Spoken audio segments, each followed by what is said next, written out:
व्यक्ति था, उसको बस रट लगी थी मुझे गुरु दीक्षा लेनी है, गुरु दीक्षा लेनी है, गुरु दीक्षा लेनी है।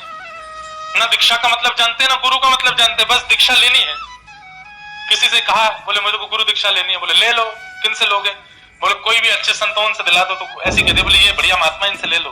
पीछे पड़ गया, बोले महाराज जी मुझे दीक्षा दो। वो दीक्षा बड़ा परख करके देते थे, ऐसे किसी को भी नहीं देते थे, खोजबीन करके देते थे, तो जांच पड़ताल करके देते थे दीक्षा।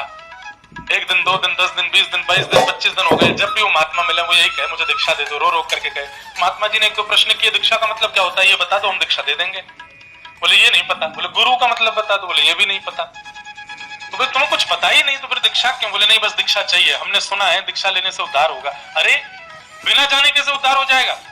बोले बस हो जाएगा, आप दे दो। अब तो इतना पागल हो गया दीक्षा लेने के लिए कि गुरुजी की कुटिया के बाहर ही सो जाता है। गुरुजी कहीं भी जाते हैं पीछे पीछे घूमता, दीक्षा दे दो। हद तो तब हो गई, एक दिन गुरुजी कुटिया से निकल करके शौच के लिए गए वन में, वो वहां भी पहुंच गया। गुरुजी से जाके बोले, गुरुजी बैठे हैं बेचारे, तो मुझे दीक्षा दे दो। तो गुरुजी ने गुस्सा में लोटा उठा करके कहा कि उठा के मार दूंगा, कपाल फूट जाएगा तेरा। और उसने उसी को ही दीक्षा मान लिया। बोले यही मेरी दीक्षा है। अब वो दिन रात माला पर यही जपता है, उठा के मार दूंगा कपाल फूट जाएगा, उठा के मार दूंगा कपाल फूट जाएगा, उठा के मार दूंगा कपाल फूट जाएगा। चला गया, दोबारा लौट के गुरुजी के पास नहीं आया। 15 साल बाद वो सिद्ध हो गया, इतना बड़ा सिद्ध हो गया कि अब महाराज किसी व्यक्ति को रोग भी हो जाता है तो वो सिर पर हाथ धर के कहता है कपाल फोड़ दूंगा, वो उठा के मार दूंगा कपाल फूट जाएगा, उसका रोग ठीक हो जाता है। 15 साल बाद गुरुजी को प्रणाम करने आया। गुरुजी से बोला, गुरुजी मैं आपका शिष्य। बोले तुम कौन से शिष्य हो हमारे? बोले 15 साल पहले याद है आपको, आप शौच के लिए गए थे वन में। अरे तो वही है।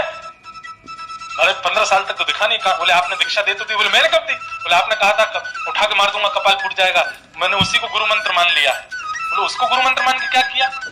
बोले कि महाराज क्या दिखाऊं, बाहर चलो। दिखाया तो उसके महाराज इसका रोग दूर कर दिया, इसका वो दूर कर दिया। बोले कि तुमने मंत्र क्या लिया? बोले मंत्र यही है मेरा, उठा के मार दूंगा कपाल फूट जाएगा। तब उन गुरु ने फिर विधिवत उनको दीक्षा दी और नाम प्रदान किया। अब तक तो वो लोक रंजन में लगा रहा, लेकिन अब अंतर्मुखी हो गया।